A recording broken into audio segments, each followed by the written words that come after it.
শ্যামা কখনো শ্বেত, কখনো পীত, কখনো নীল লোহিত রে।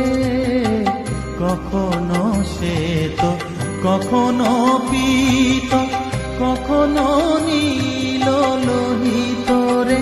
মায়ের সে ভাব কেমনে বুঝিতে না পারি, সে ভাব কেমনে বুঝিতে না পারি।